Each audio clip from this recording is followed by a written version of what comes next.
We're also recording now too, Jennie. So we are live on Facebook from the Voices of Strength page, and we have a couple people coming on already.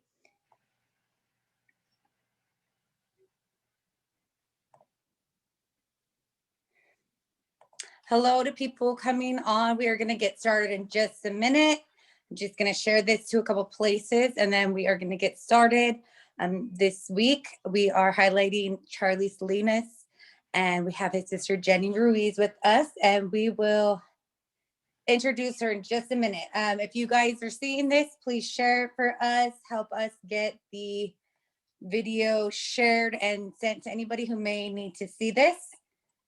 And hi, guys. I see a few of you on here.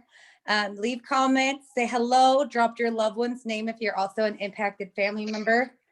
And any questions or comments, as usual, we might not see them right away, but we will go back through them when we get the chance during this live. So I'm just going to share this to a couple places, and then we will start.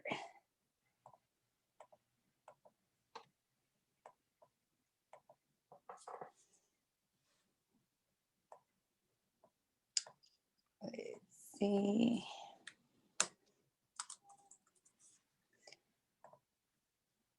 So we have 5 people on. Hello to you guys.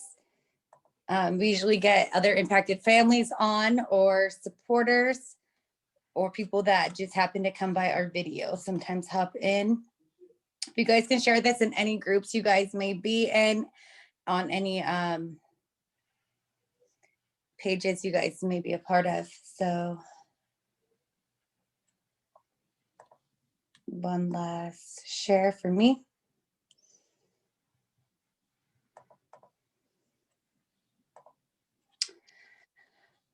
Okay, so we're gonna go ahead and get started. I will introduce myself first. For those of you that may not know me yet, my name is Marissa Barrera, and I host a weekly series with Voices of Strength. So we highlight a different victim of a police killing each week. We share their story, their real story, while we invite their family and loved ones to come on and share with us so they can share their experiences. Again, my name is Marissa Barrera, and I'm here, and I started this because my brother was murdered by police in our hometown of Woodland in 2017. So I've started this for the families to come on and share their truth. This week, we have my friend Jennie Ruiz, who will be sharing her brother's story with us and her family's experience. So Jennie, if you can just quickly introduce yourself and maybe share where you're from, and share your brother's name and just the PD that killed him, and then we'll get a little more into some details. Hi guys, this is Jennie Ruiz, and I live in Porterville, but I'm originally from Sanger, California, which is where my brother was murdered. And I don't say killed by the police, I say murdered, because they executed my brother. Sanger Police Department. Thank you, Jennie. And that's how I used to say my brother was killed. Now I like to make a point to say murdered as we find out the truth. And then, so before we get started, I always like to share, because we get new viewers coming on, that we are highlighting different victims each week. I am holding this throughout the year 2021, and we have families booked in for weeks, and I'm still, if there are any families that would like to come on and share, please contact me, and we'll get you set up. It's important to us to not only share our loved ones' stories, but to share your loved ones' stories, and sharing these stories also help the victims that died that don't have anybody sharing their loved ones' stories. We're always thinking about them too. I do want to invite any family members or survivors of police terrorism to reach out to me if you guys would like to be on future shows, but also I'm planning to host some panels in the next few months. So if anybody would like to come on, I'm looking to talk to family members. I want to talk to people who have children that are left behind, and also survivors. you guys matter to us, the survivors, the ones who are here to tell their stories. Let's go ahead and get back to our number 13, talking about Charlie. I will be sharing some photos while me and Jennie are talking, so you guys can expect to see some of the photos provided by Jennie. Thank you for that. And then let's pop it off, Jennie, with your brother growing up. Any details, any stories that you want to share about him? I know he was a Marine Corps vet, and just share about Charlie, the good stuff, the growing up, the crazy stuff, whatever you feel like sharing. Well, my little brother, we're all from the from like Watsonville. We've kind of been up and down the state since since we were little. We finally settled in the Fresno area, but my little brother he's a kooky guy. He's the cutest little kid. I'm the oldest and he's the youngest, but we were really close. We liked a lot of the same things. I get all like really emotional because it just kills me that he's not here anymore. It kills me. But he went to the Marine Corps. That was the one thing that he was so proud of. He went in when he was, I think, 17, and he did his 4 years. Traveled all over the place. He's a really friendly guy, really respectful. I never heard him call anybody anything but sir or ma'am. He would love to be well barbered. I mean, like the Marine Corps, you could have to cap your hair real tiny. He always had his hair cut like that. Never with his shirt hanging out. Never with dirty shoes. I mean, clothes ironed to the T. He was just, and a very handsome young man too. We grew up poor. We used to have to go tie vines and pick tomatoes and all that other jazz. I mean, all Mexican kids do this. It's not like it's a hardship, but he was the littlest one, so he would just kind of like hang out, play with dirt, and sometimes he'd get dirtier than us, and we were the ones that were working. Mm-hmm. He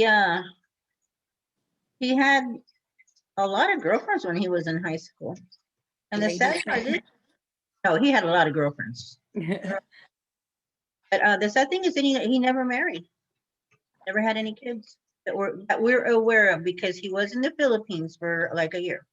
So there might be little Charlies running around loose in the Philippines.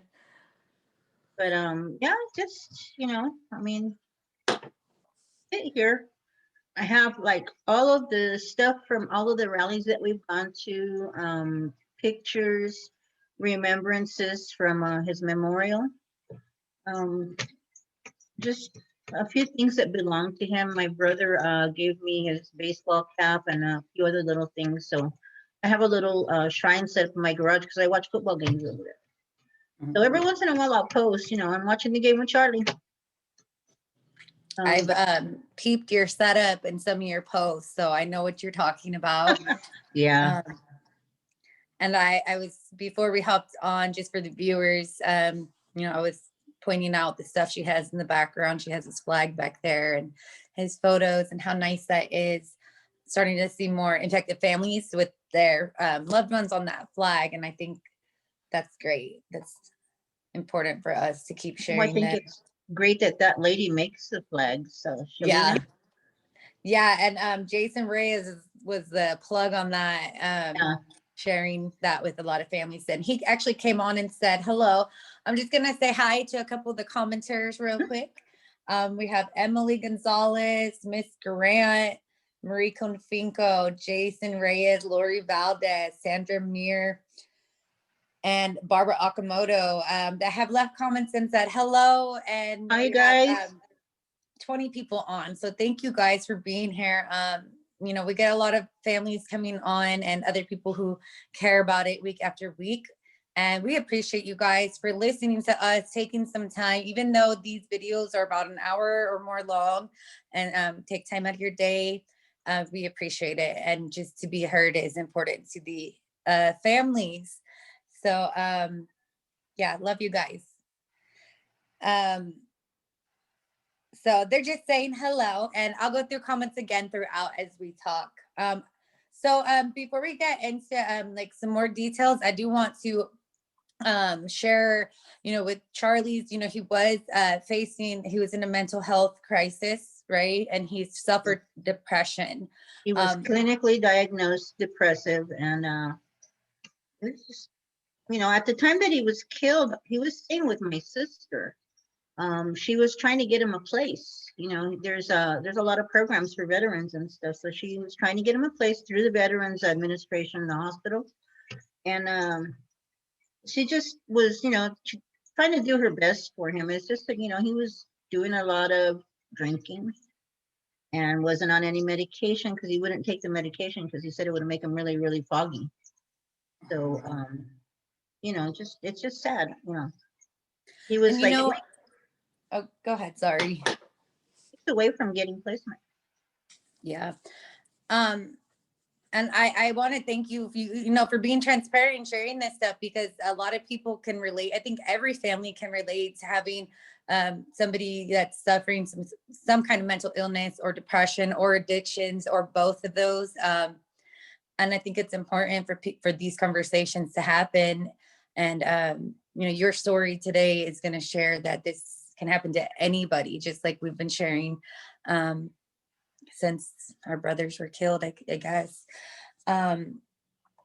So leading up, I know you we'll get into like that day, but I want the viewers to know too how your family, had reached out to the VA. You guys had, and Charlie too, had tried to do attempts to get help with him and what he was going through. There was numerous attempts. I mean, Charlie was okay up until when my mother passed away. He was very close to my mom, and when she passed away, she was his anchor, so he kind of was left, just floating. He, like I said, he had a lot of girlfriends, and he had friends too, but he didn't have anything really like something to tie him down like family. He didn't have any kids, And he would come and stay with me after he was in prison. He did prison time for he had a breakdown. He had a mental breakdown, and had went on a drinking spree, went someplace. I think it was a Me and It's Pizza in Sanger, and the cops came, SWAT came. He actually had a weapon on him that day. It was the sheriff department, I think. They came and responded, and they talked him down, took him off to jail. He wound up doing 8 years at Wasco State Prison here in California. Was a model prisoner, was released out to a halfway house, and then he came and stayed with me. He bought a little car, got a job. He was doing good.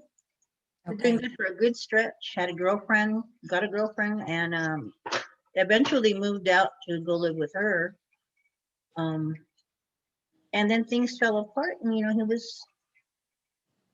I mean, it's if you have that disease, that affliction of depression, you can have a good stretch of time, and then it just comes back and sinks you again. And we all tried really hard. I mean, we would tell him, Charlie, I mean, it's going to get better. It's going to be okay. But, we can't know how somebody who's depressed feels, or what it feels like, or what it does to you. Yeah, and everybody's different in what they're going through. And once again, I think these are really, really important conversations to have. It's our society is full of, people suffering in different ways. So your brother, and like many other people that are killed by police, just because they had problems going on at the time or whatever it was, they didn't deserve that. And then I know your family as well have probably gotten where was the family at? Why weren't they doing that? Exactly. That's so disgusting for people we don't even know, because I was very outspoken right from the outset. I went after the police. Facebook is a very good platform to get your story out there and stuff, you know, and my brother as well, my brother Ruiz. And people would be saying exactly that. Oh, now they want to come forward. They're all just looking for a payday. You know, where were they when you know, what was happening? But it's just so stupid. You know, they know nothing of what's happening, and that they feel free to come on there and, you know, downgrade the families and downgrade the person who was killed. And the worst of the ones are the ones that are defending what the cops did. You know, I mean, every story that we hear of, the story changes 4 or 5 times by the time all's said and done. Yeah, absolutely. I know every family can relate to that. You know, the story changing multiple times, and the attack by community members, or, you know, they're a lot of times they're also law enforcement, loved ones and family members, or law enforcement themselves. I often say, with how much us families get attacked, I believe that some of them are cops on the clock, and that's part of their job, that they need to go, you know, that's harass the families or kind of try to get their narrative out there. For anybody watching, you'll see the photos coming. I will play these a couple times throughout.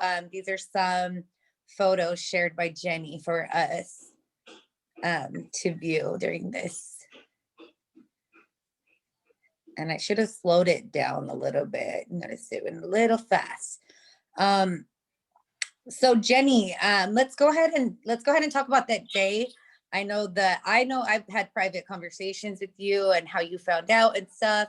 Let's go ahead and share those details. If you want to start about how you first found out, and I know, you know, you hadn't known exactly that was your brother yet. Go ahead and like share that night, and then just kind of what unfolded the next morning for you.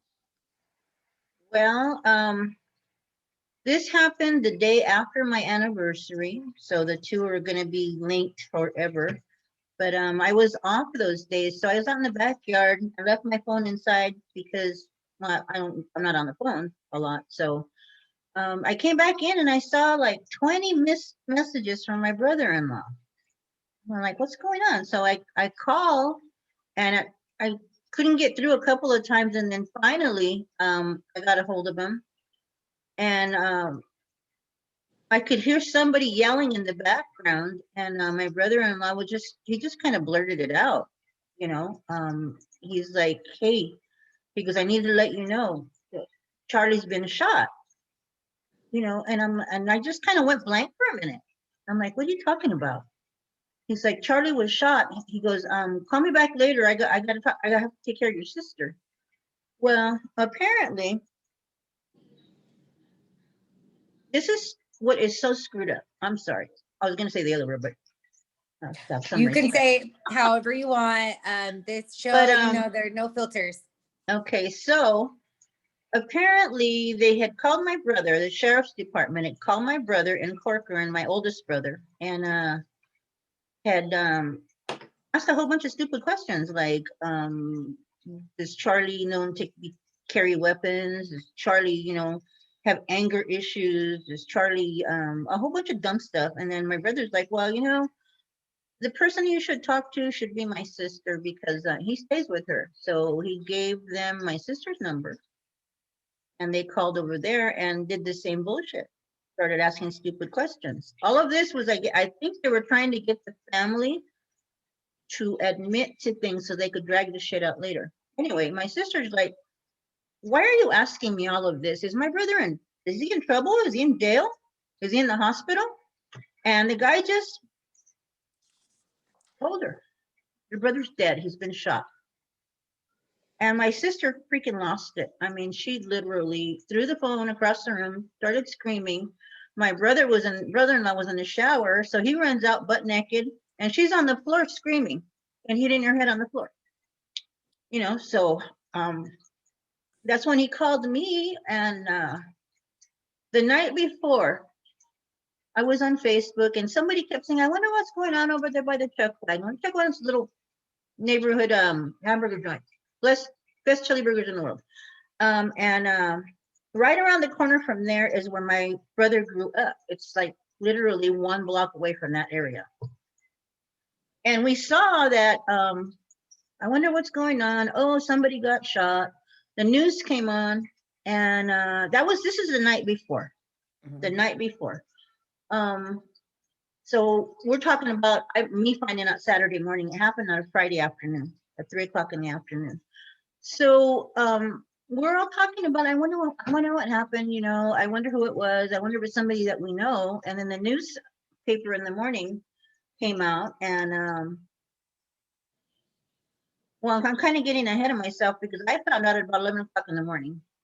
But so first on Friday night, you kind of heard that there was a shooting. Something happened your in mind. Sanger. Yeah. And then like anybody the else, next like morning. anybody else, you know. I wonder if it's somebody I know. When you hear somebody wreck, I wonder, especially if it's in your town. Is it Yeah, you know what? And a couple, I've known a handful of families, the same thing. You know, they heard about it late. I think Rosie last week shared that with her nephew also. She had heard about it, and then, you know, you come to find out it's your loved family one. member. You know, so we well, I'm calling people because obviously my sister can't. I'm calling all the rest of the family and figuring out what we're going to do next. And at that point in time, you're just frozen.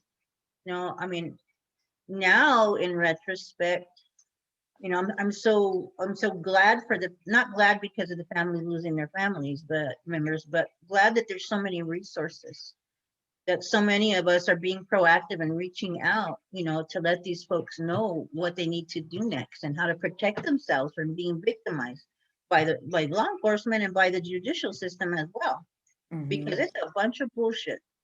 I cannot tell you how many families that I've met, you know, when we get to talking, it's like a script. You know, it's a script. This is what they do to us. It's horrible. But anyway, we didn't know what to do, so we just kind of started, like, we went to the sheriff's department.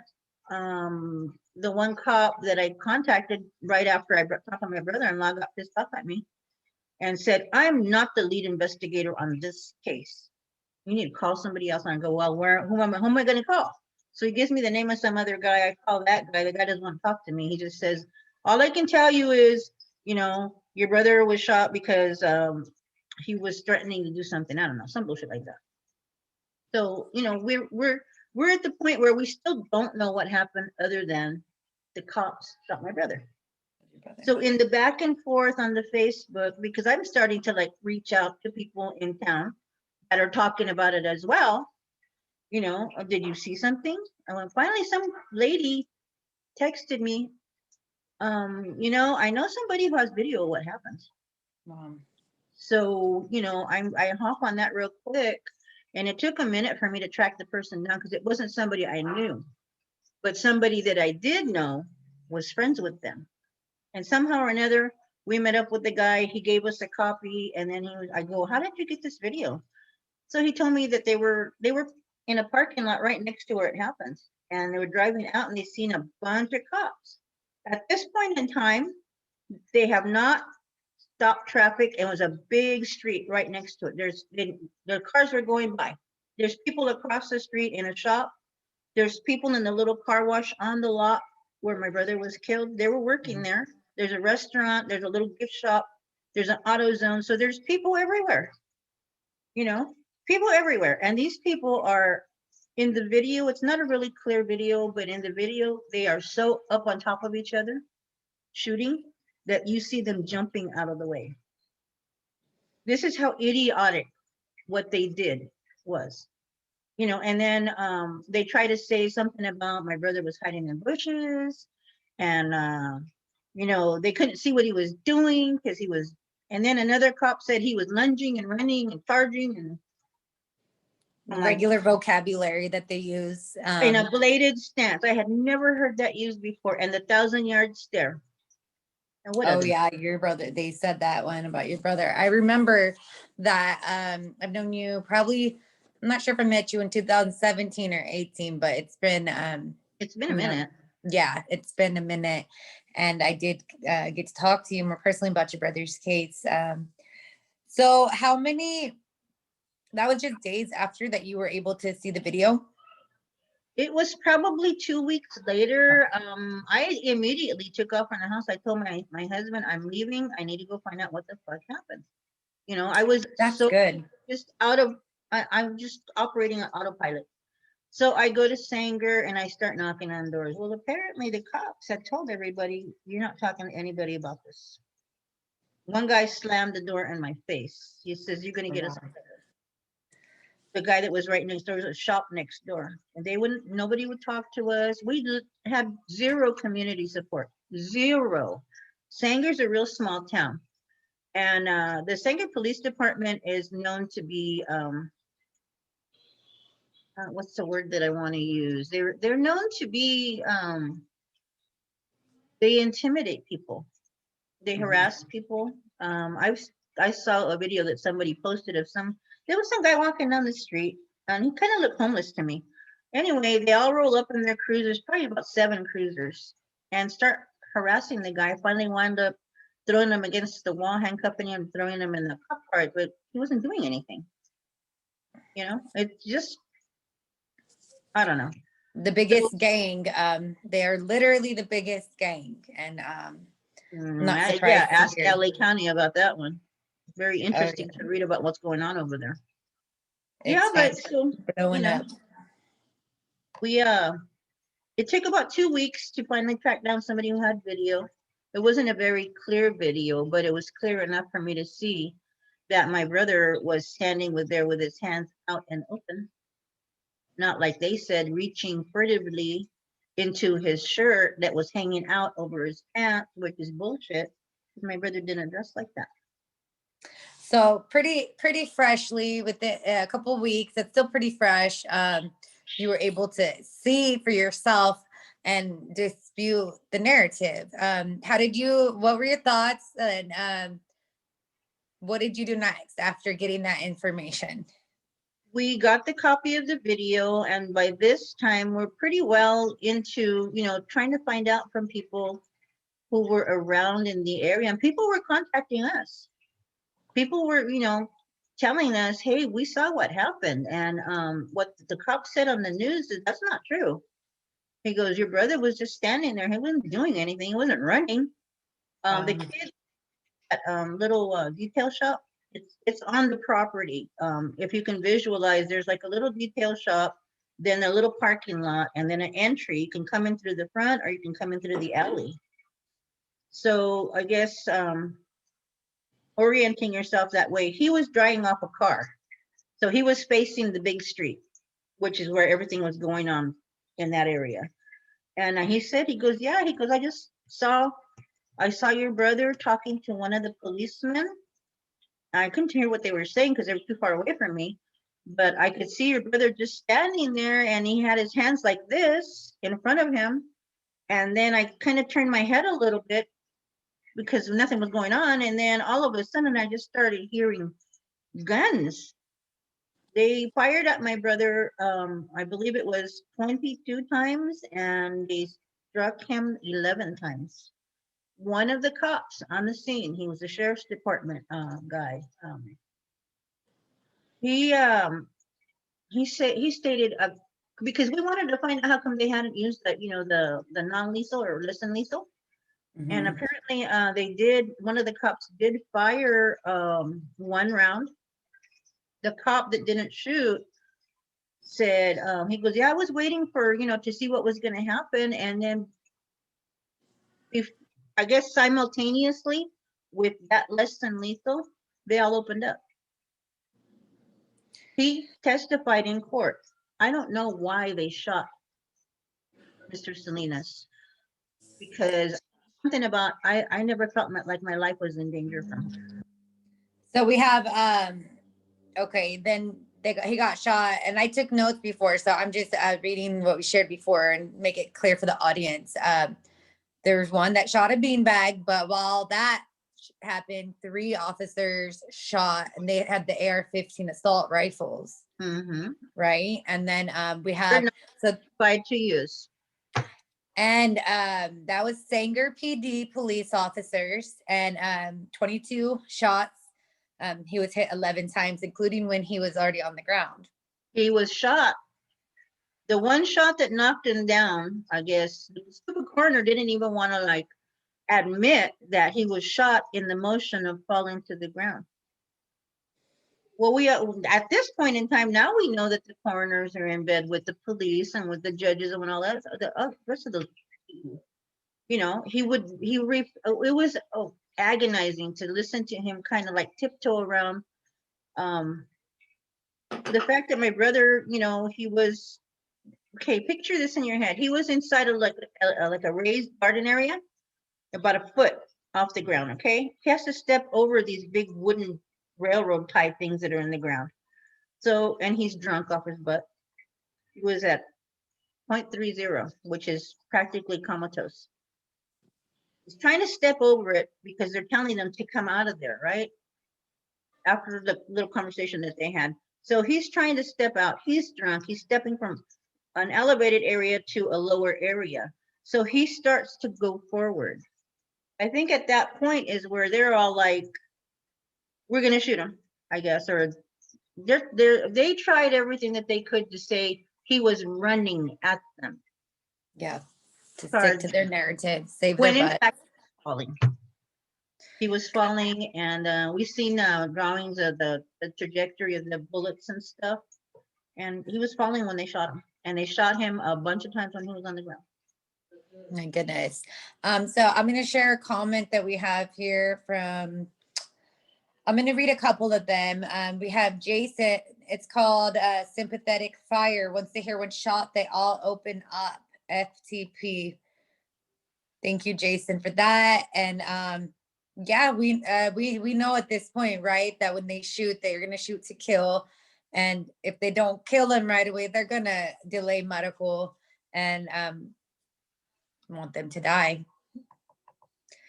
I'm going to just go through a couple more since we're getting a lot of them. We have Force Trajectory Project. I'm quoting you. It's like a script and talking about that narrative and how that happens. We have some more families on. So hello to the families that came on. Oscar, Lynette, Christine, everybody that's on. Sorry if I miss you, but we got, let's see, so many Force Trajectory Project again, so many police killings and no accountability. Families keep sharing your truths. The situation and volume of police violence is still not realized in the mainstream. Thank you for that, FCP. We appreciate you guys. And yes, families, we're gonna be here. We're not going anywhere. Jennie's story, what she's sharing, I know everybody can relate to, and that's the messed up thing that we've all experienced this in our own ways. And we are, you know, Jennie and me are in California, but some of you guys are in different states, and it's just happening nationwide. Okay, so and I want to share too, and I did see the video. I watched the video that Jennie shared with me.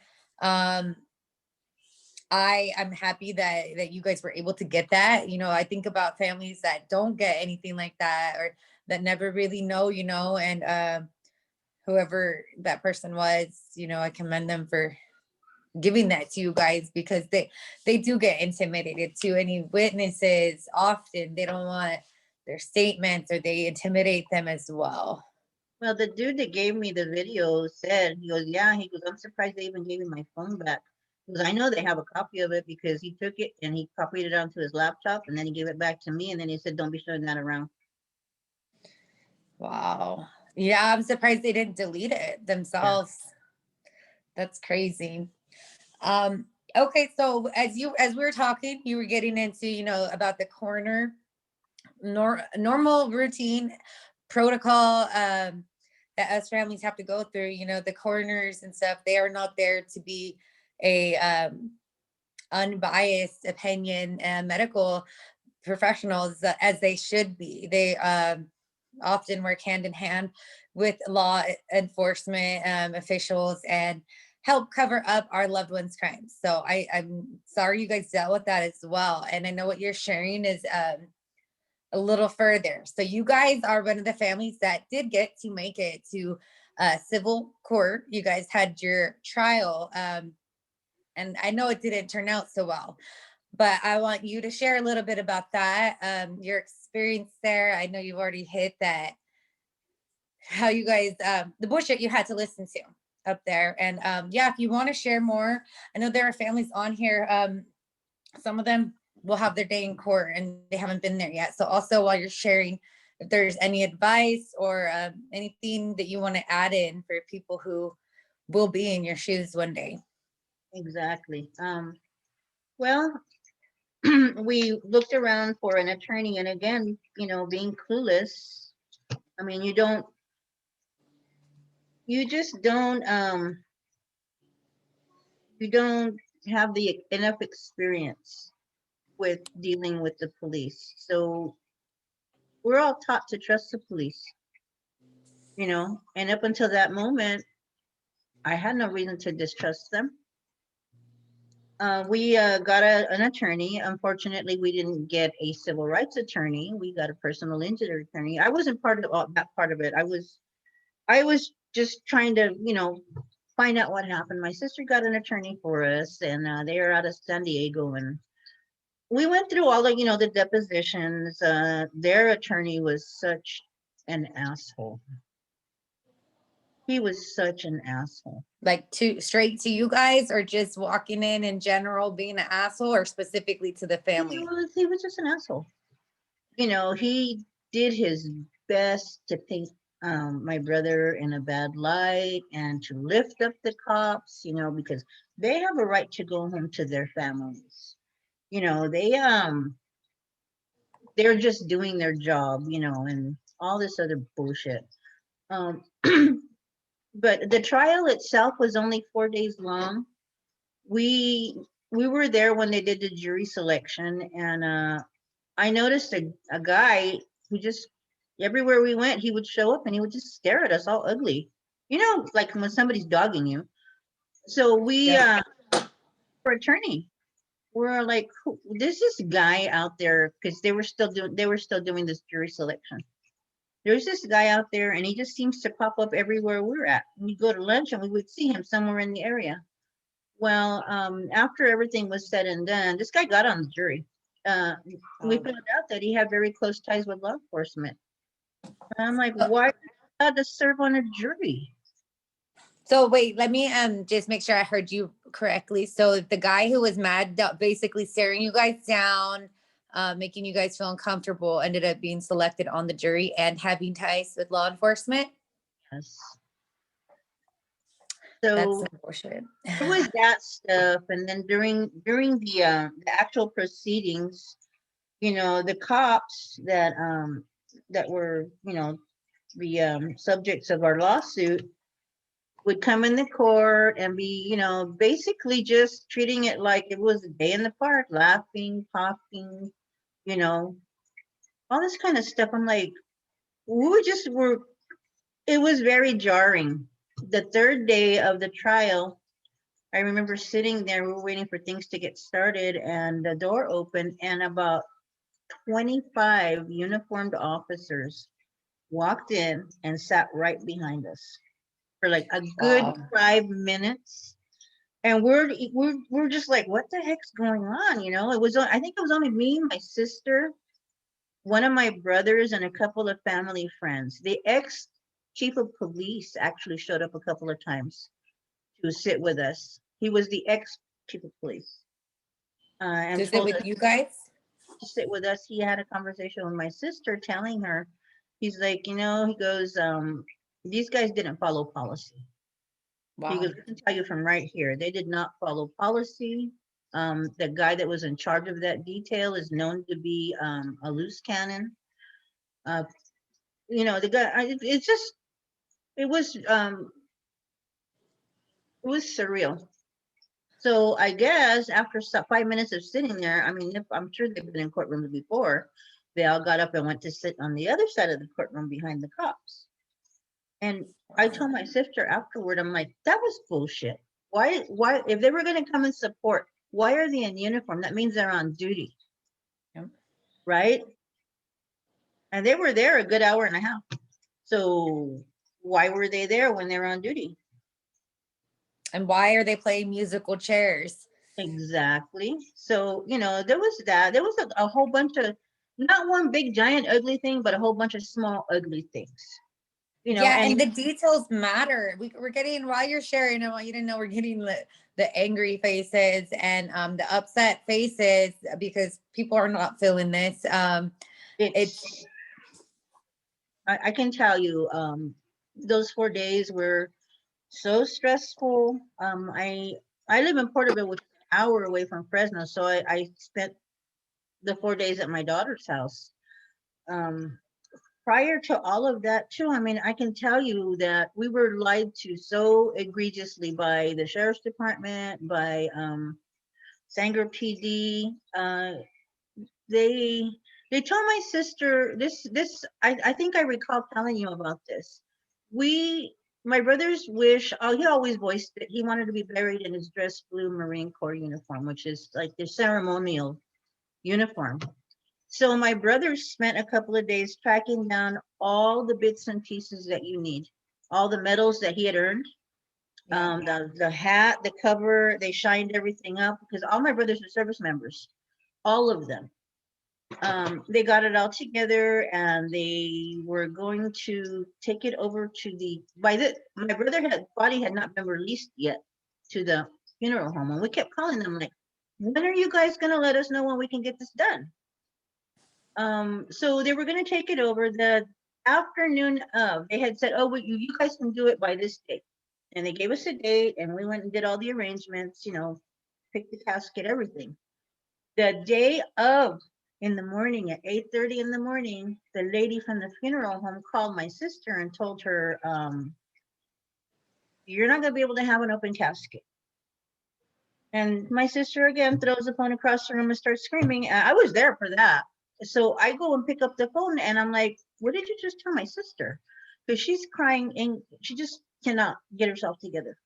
Yeah. The lady's like, well, she's trying to like skip around. And I asked her, I go, why can't we have an open casket? And she's like, well, I don't recommend it because, well, she didn't want to say it. I go, well, basically they shot my brother's face off. One of the cops testified in court that they were asking, well, how did you know that he was deceased at that point? And he's like, well, he kind of giggled about it too. Well, when I looked down, one of his eyeballs rolled out of his head. He said that in front of the family, Marissa. My goodness. And all we could do was just sit there. It was Gosh, it was just, I can't even explain it to you. But anyway, so they found them to not be, whatever it's called. It was a justified shooting, and they were not, they were not going to be liable. I do want to check back just a little bit. So for people watching, she's sharing that they didn't find out until the morning of the funeral that they were not going to be able to have an open casket. They were not going to be able to dress Charlie in his medals and his best blues. Is that, yeah. And then that also shares, which you didn't have to say, that you guys didn't get to see your brother's body prior, like after he was killed. No, they told my sister, there's no need. We have his wallet. He's identified already. That they already identified him. So we do not I just want right to. And they do this to all the families. They will ask, identifying whether it's tattoos or different futures, birthmarks. They will ask that. And at this point, I hope nobody here is watching that will lose a loved one in the future. But, just for people to know, if your loved one is ever killed by police, or if there's any situation with police in general, don't talk to them, don't answer questions. No. They did that to my family as well, trying to, and of course we want to answer. We want to know if that's our loved one who was killed. So we will answer those questions typically. Yeah. And then it's a slap in our face, because then they take away our right to see our loved one. The next of kin has the right to go see and identify your loved one, but they take that from us.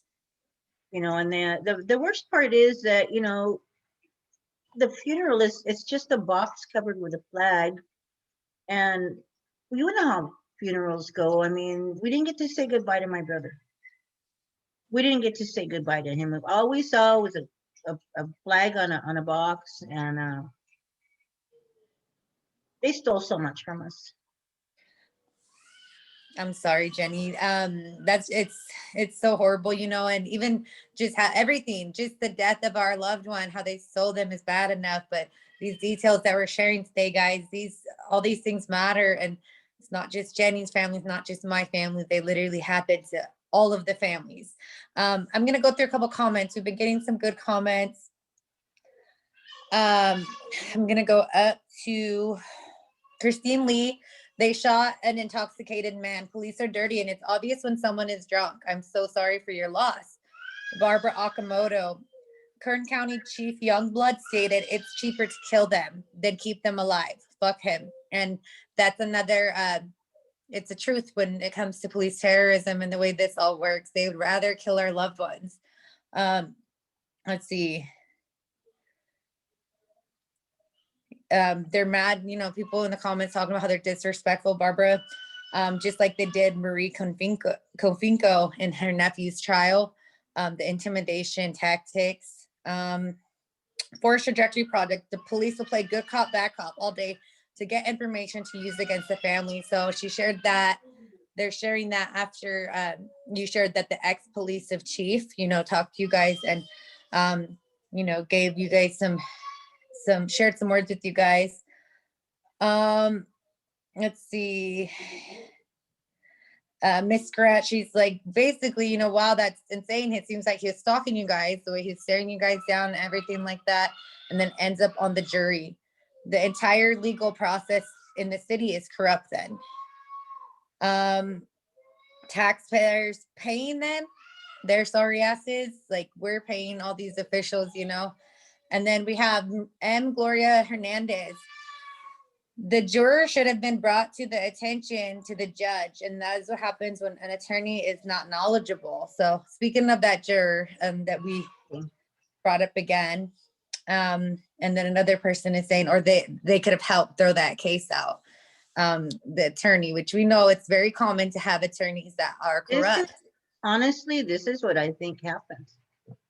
This is what I think happened because after all of that was done, my sister had them some things of Charlie's to use, you know, like just to refer to and stuff so that they could present to the court letters of Charlie's and some photographs.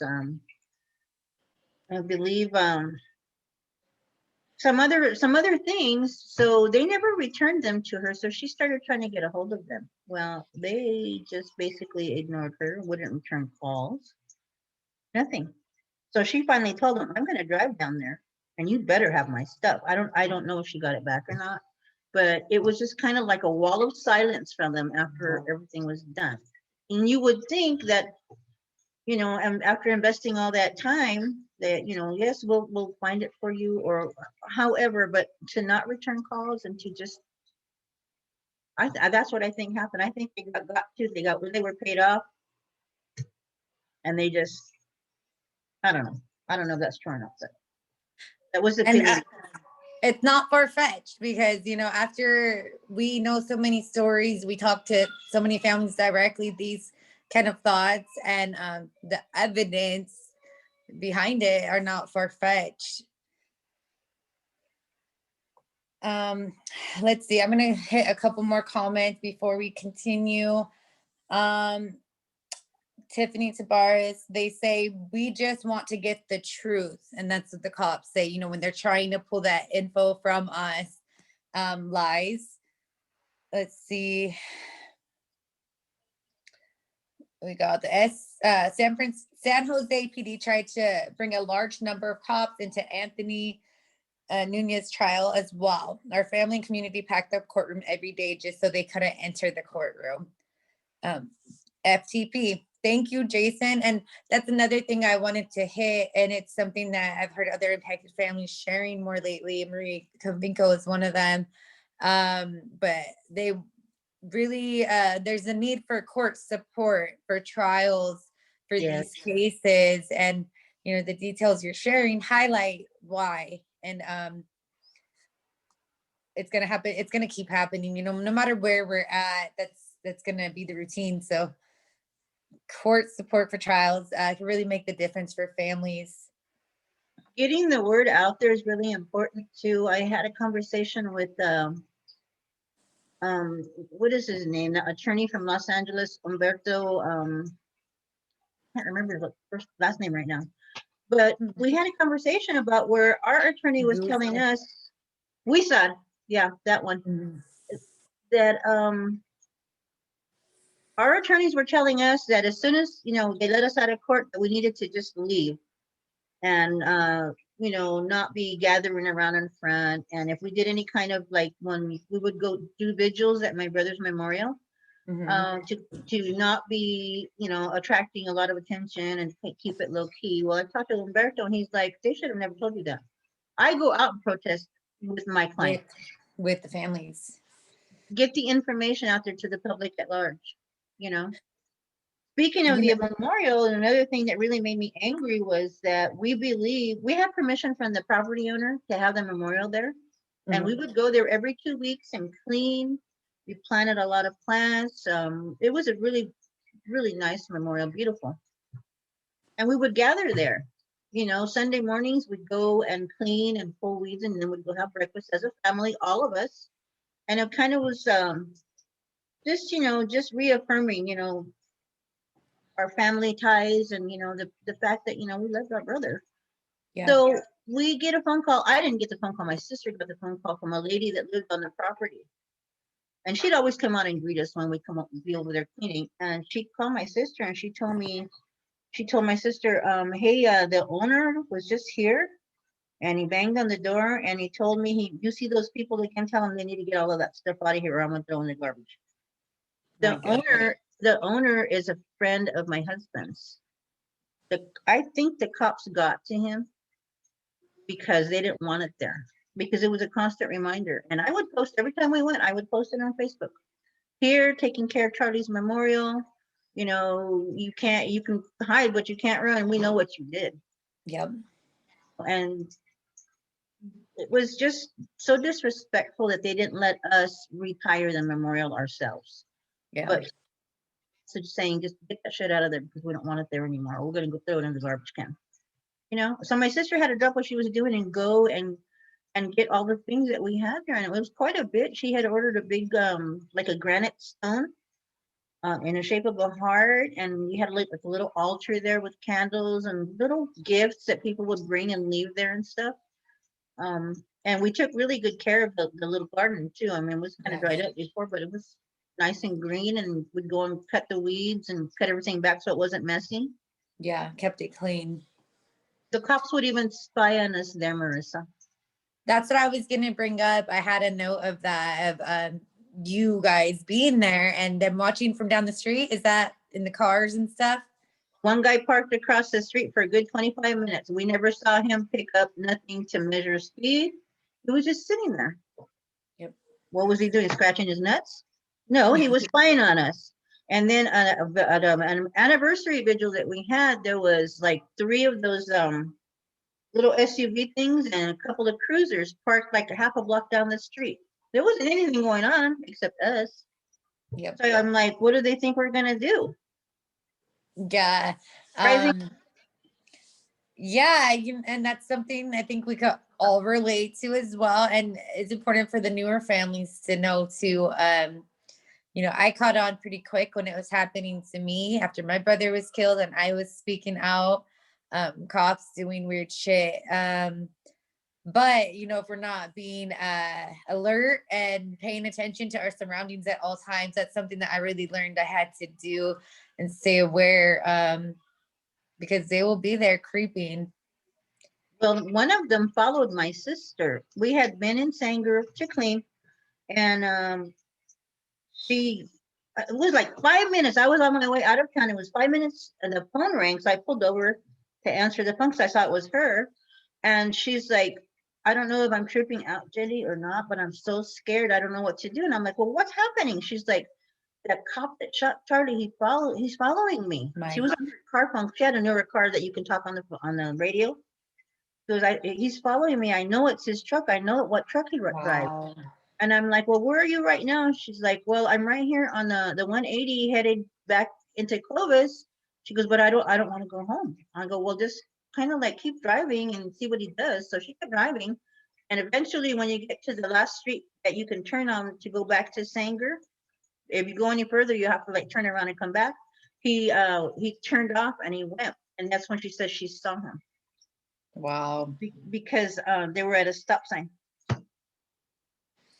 That's sick. Like these cowards, they're armed, they're dangerous. What did you think he was going to killers. accomplish? Was he going to make us shut up? And to a woman, like you are harassing, you're stalking women, like you are a coward. That's so horrible. I hate, like, I already knew that about your story, but every time I hear, you know, more families and things like this, it's just bullshit how what they do and the extent they go in after they already murdered our loved ones. Yeah. Not stalkers, professional stalkers. Just the disrespectful way that the families are treated. It's, you know, it's just like when one of your family members goes to jail. It's like you all went to jail.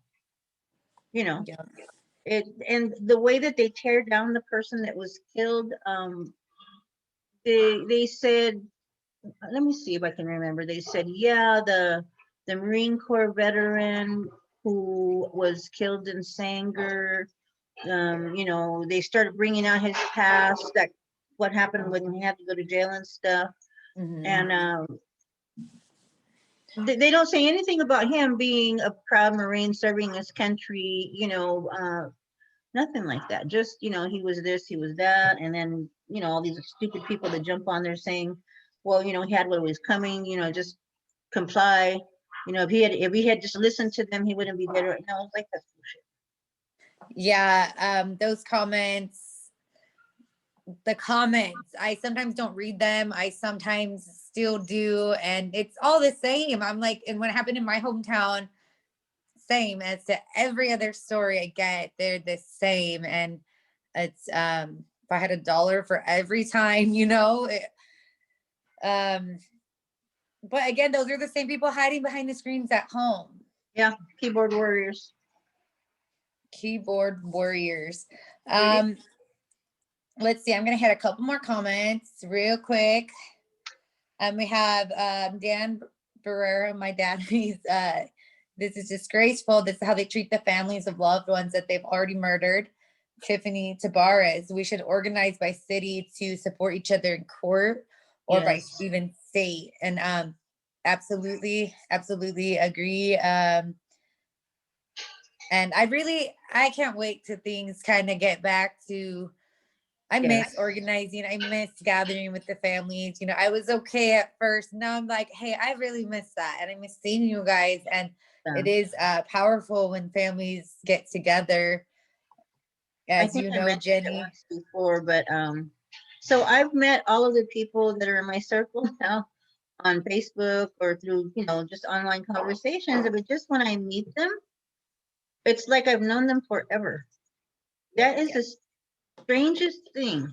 I feel totally comfortable to hop into a car with 6 other people who I just met to go to Sacramento, and we're all good.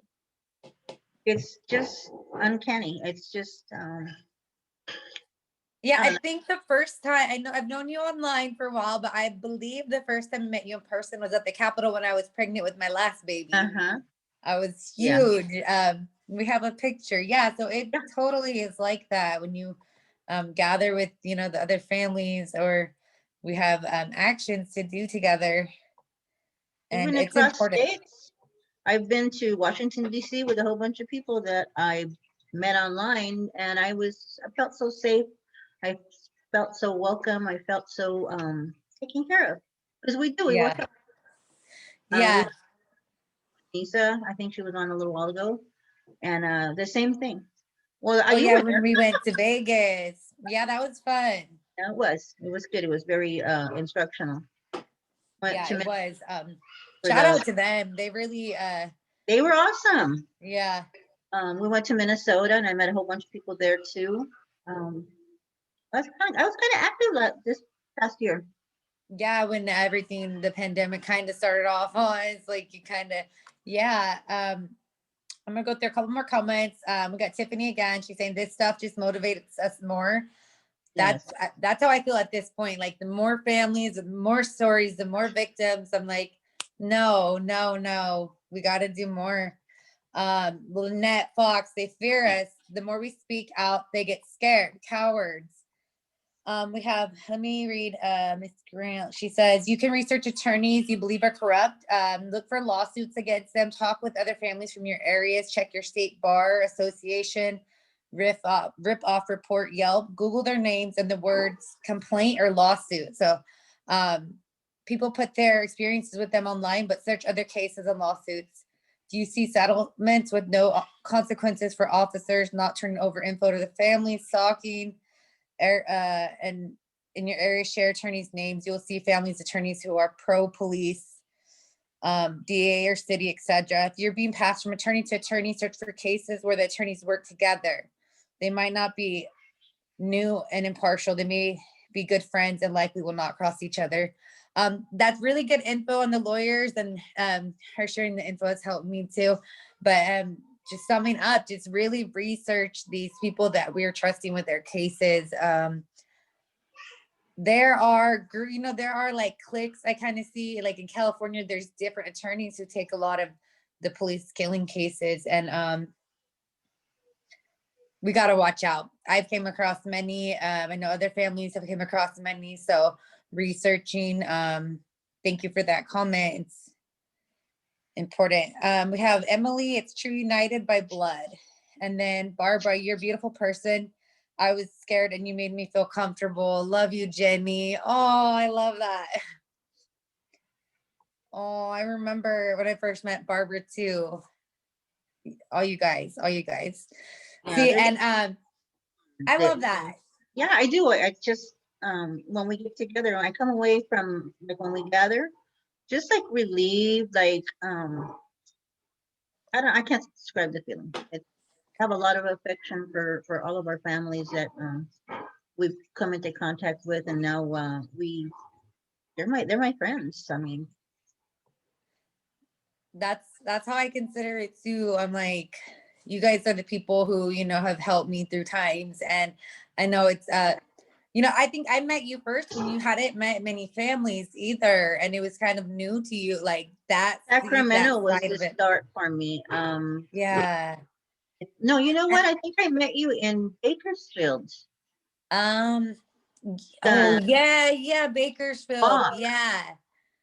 And that yeah, was the that's when I first met thing. Letty and I met Jesse and I met a whole bunch of people that I'd been talking to on Facebook and stuff. That was really cool. And then That was that a great event.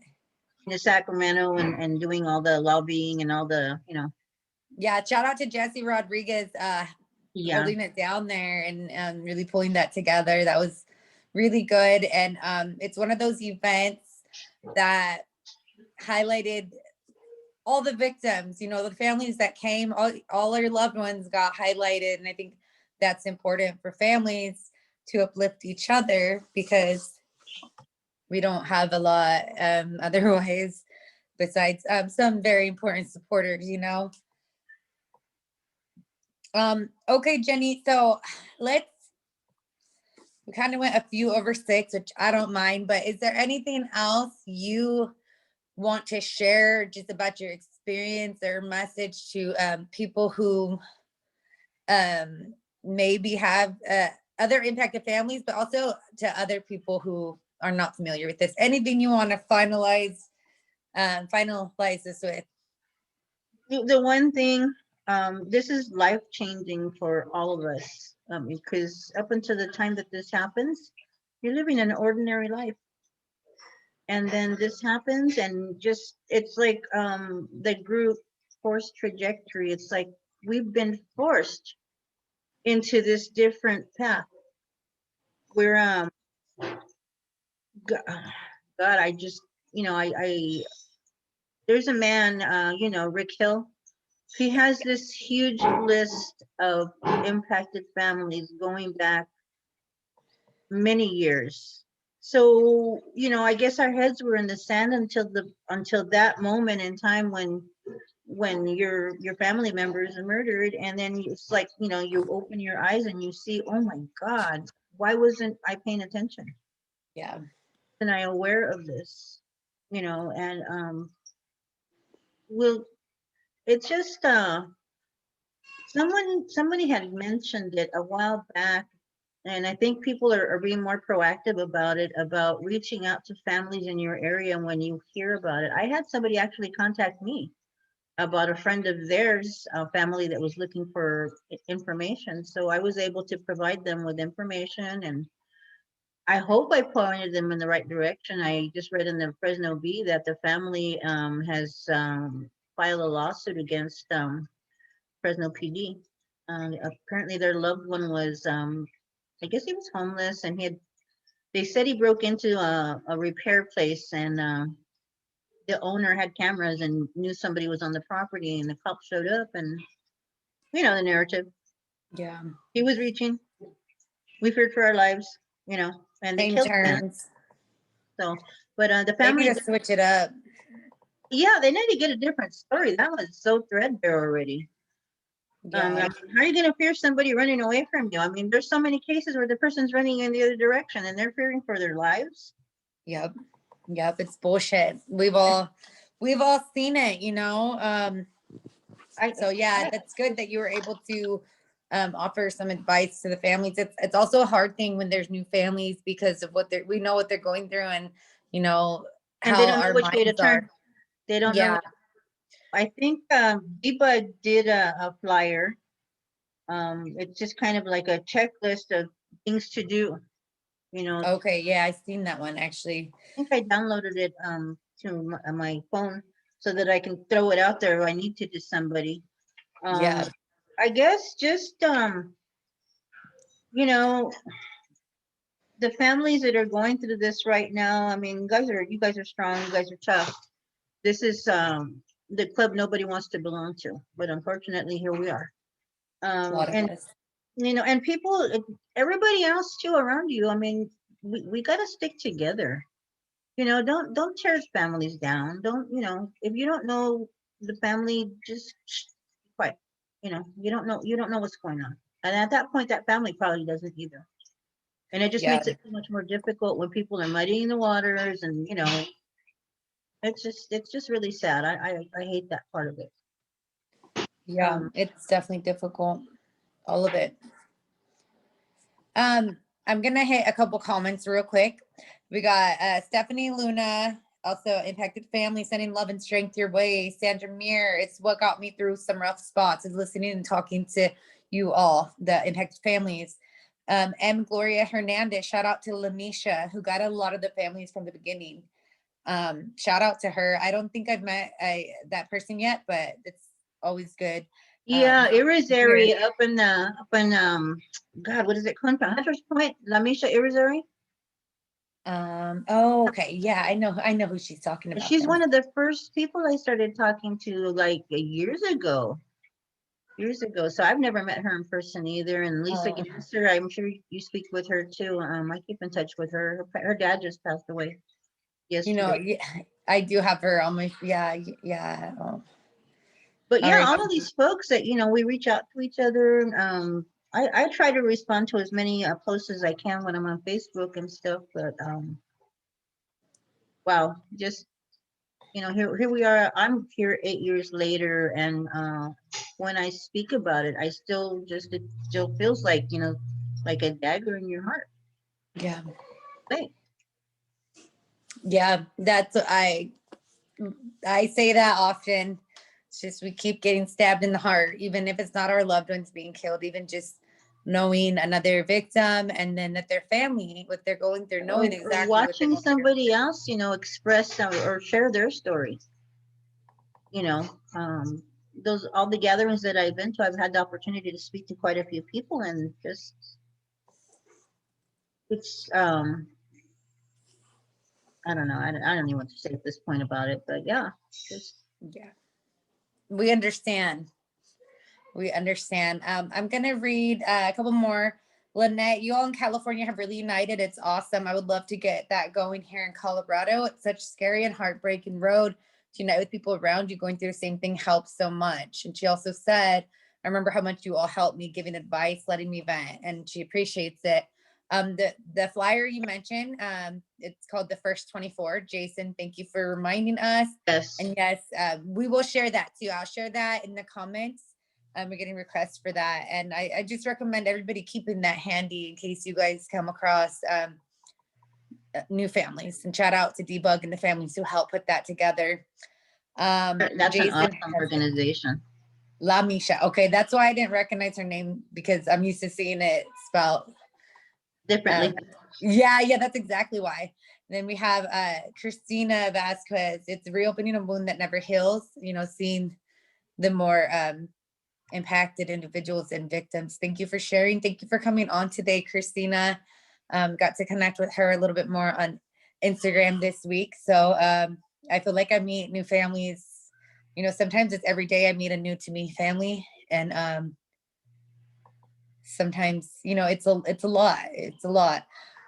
M. Gloria, I sent people to Lamisha since the beginning. She opened the path for many. She lost her son and used the money from the lawsuits to help families.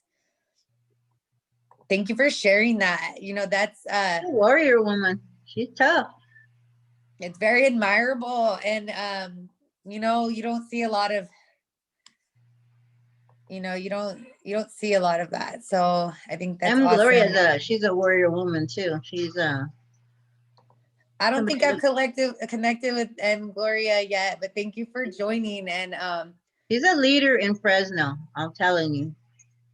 Yeah, and there's so many families. So just connecting with these are two new people that I haven't, Christina, I've been following your husband's Instagram, but we hadn't talked yet. So it's, when I say I meet new families or new to me families every day, sometimes it's literally, and it's pretty hard. And then we got Letitia Barron. She says, we love you, Jennie.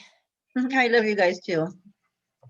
Okay, so is there anything else you want to share before we close up? And anybody else watching too, whether you're catching the replay, you could leave a comment and we'll get back to you guys. And once again, any other families who I've been connected with, if you guys want to come on and share your loved one's stories, or if you guys simply need help sharing petitions, posts, angelversaries, or events, you guys can reach out to me. I'll share them on all my stuff. And there are a lot of other families who will too. So just reach out. We got your guys' back. Anything else, Jennie? Just, thank you for doing this for all the families. And it's cathartic. It's another way to say your loved one's name and to speak out for them and to not let them be forgotten. I think about my brother every day. Obviously, I work here every day. So, I spend a few moments of reflection. Hopefully, he knows I'm thinking about him all the time. There's not a day that goes by that I don't think about my little brother. Not one day. I miss him horribly. But thank you also for your activism, Marissa. I greatly admire you. Oh, thank you. I'm grateful for your friendship. I'm grateful for all the families, that we lift each other up. Yeah. And we keep each other sane somewhat. Yeah. We can relate when we aren't, when we're feeling crazy or having our moments. We can relate though. Yeah. But in any, I'm grateful. I am very grateful that I met all the families. It's necessary for me. Yes. Okay, well, yes. And, I'm going to continue doing these throughout the year. I'm set to give birth guides in about a month. And I didn't take a week off. So whoever lands on the week that I might have my baby, we may just have to rearrange, but no biggie. We're going to have Christine Lee Rose on next week, sharing her Jessie Lee Rose, her sentence story. So shout out to all the families. Thank you guys for being here. We got some more comments and people just thanking you, Jennie, too, for being here. And then, yeah, so, and then we have Christina. She's sharing her husband's Facebook, Justice for Marco Vasquez. And yeah, anybody else, if you guys have pages, if you guys have anything, feel free to leave them in the comments, and we will support as well. And let's see. Letitia, can't wait till we all hang out. And then Dan Barrera, thank you, and thank your brother for his service to the country. Okay, guys, well, let's wrap this up. And once again, this was recorded. It's people can replay and watch it on Facebook, but for the convenience of others, if they would like to watch it, it's going to be available on YouTube as well. And the Voices of Strength site is complete, which I just completed. I was tying some things up. So I'll be linking that in here as well. That will have some resources for the families, and it'll have all of our linked videos as well from all the families who have shared so far. So finishing up number 13, and we'll be back next week. All right. Thank you, Jennie, so much. And all our friends watching. We'll see you guys. Have a good night, everybody. All right. Bye, guys. Let me figure this out. All right. Thanks again, guys. And take care. Bye. Good night, Jennie.